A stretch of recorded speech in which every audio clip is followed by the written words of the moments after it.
Everyone, have you ever truly looked into your own eyes in the mirror while going about your day? Or are you lying in a dark room before falling asleep, quietly reflecting on everything that happened today? Did you unconsciously let out a deep sigh of regret, thinking, I really shouldn't have said that earlier? Or did you kick your blankets in frustration, blaming yourself and thinking, why am I so foolish?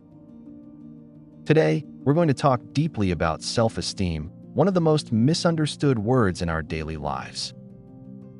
When we think of low self-esteem, we often imagine someone who is always depressed or has a very quiet voice. However, true low self-esteem often hides cleverly behind a mask within our ordinary, everyday routines. It might hide behind the face of a very kind office worker, or perhaps an incredibly devoted partner. Sometimes, it even hides under the title of a perfectionist who seems more flawless than anyone else. Instead of stiff theories, today we'll step into the kind of everyday situations that we've all likely experienced. From now on, we will identify 5 SOS distress signals that your self-esteem has been quietly sending out. At the end of the video, I've prepared a powerful psychological exercise you can practice right in your room.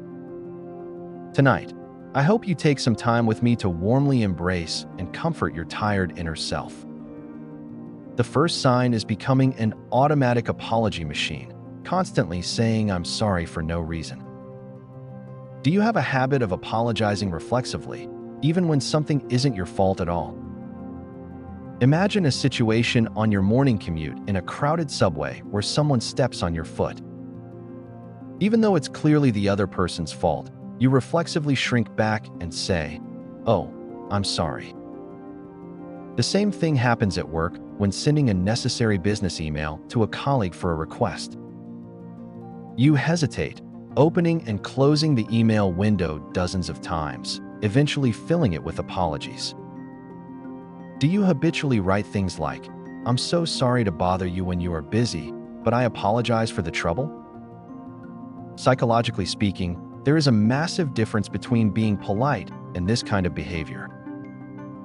This is called excessive responsibility, a state where the psychological boundary between you and others has collapsed. It's an attempt to smooth things over by blaming yourself because you are so afraid of potential conflict. Behind the thought, if I just give in, things will be peaceful, lies a very deep sense of self-doubt. The second sign is self-deprecating humor, where you deflect compliments and constantly put yourself down. Do you often find it difficult to simply accept and absorb a sincere compliment from someone else? If a friend says, "Your coat is so pretty today," do you find it very hard to just smile and say thank you? Instead, do you immediately point out flaws, saying, "Oh, this is just a cheap one, and the fit is terrible"? People like this try to lighten the mood at gatherings by making jokes that belittle themselves. It's a survival strategy to block emotional pain by lowering yourself before anyone else can attack you. This happens because your internal self-image is already fixed and set to a person of little value. The third sign is being trapped in the mind reader trap, assuming you know what others are thinking. Do you overinterpret a neutral expression or a minor action from others as a negative signal toward you? When you post in a group chat and the read count drops, but there's no reply, does your heart start racing? You start writing a tragic novel in your head, thinking, did I misread the mood? Does everyone hate me? If a colleague gives you a brief, half-hearted greeting in the hallway, do you spend all day wondering why? In reality, that person might have just had a stomachache or was preoccupied with their own worries. This cognitive distortion is called personalization, where you take responsibility for every negative thing around you. The fourth sign is this cycle of toxic dating, where you can't let go of someone who causes you pain. Are you staying in a relationship even though the other person doesn't respect you or treats you poorly?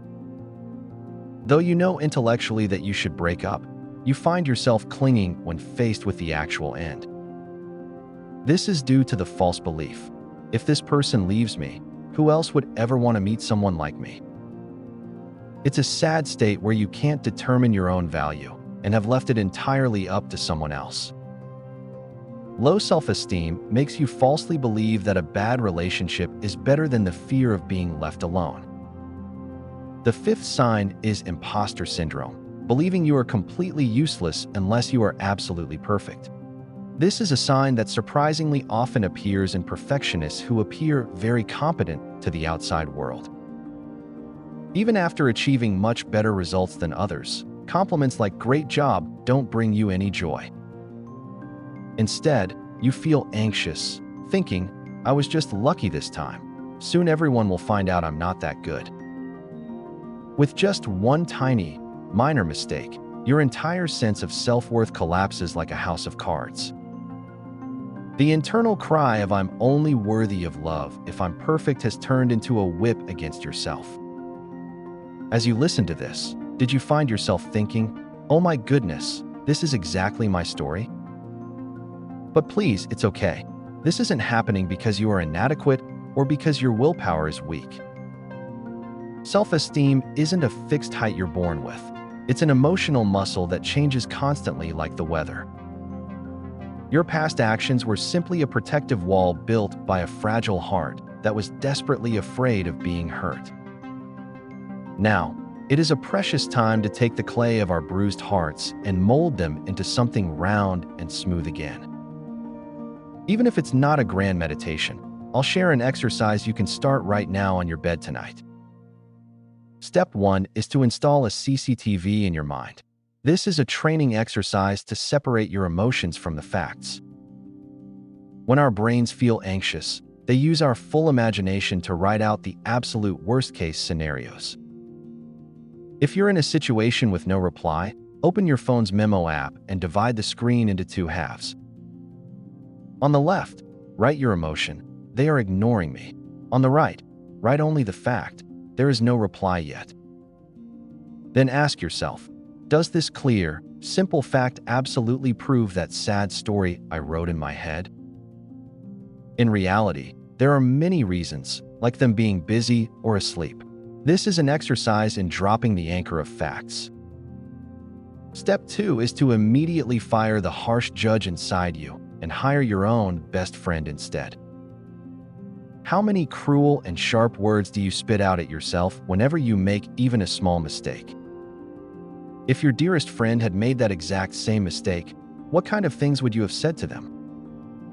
You would have likely patted them on the back and said, "It's okay, anyone could have made that mistake." For just 1 week, practice consistently being that kind and supportive best friend to yourself above anyone else. Step 3 is the 3-line micro-achievement journal, which acts like issuing receipts for the obvious things. When self-esteem is low, you minimize your own achievements while looking at your flaws through a giant microscope. Before you go to sleep today, carefully write down just 3 tiny, simple things you accomplished in your notes. Things like went to work on time, greeted a colleague first, or took a shower despite feeling lazy. Our brains value the frequency of the feeling "I did it" much more than the actual size of a grand success. These small micro-achievements will slowly pile up and become the strong, unwavering roots of your self-esteem. A small wildflower blooming by the roadside doesn't blame itself or feel small while looking at a flashy rose. It simply blooms its own beautiful flowers quietly, in its own time, and with its own unique, beautiful colors. You don't have to accomplish something great or do something perfectly to deserve to be loved by others. Just by existing in this world at this very moment, you are already dignified, valuable, and completely whole. Tonight, please pat yourself on the shoulder and say kindly, "You've worked so hard just being yourself today." I sincerely hope that the stories I shared with you today have brought a little comfort and courage to your heart. Please leave one of your micro-achievements in the comments section below. I will be right there to cheer you on.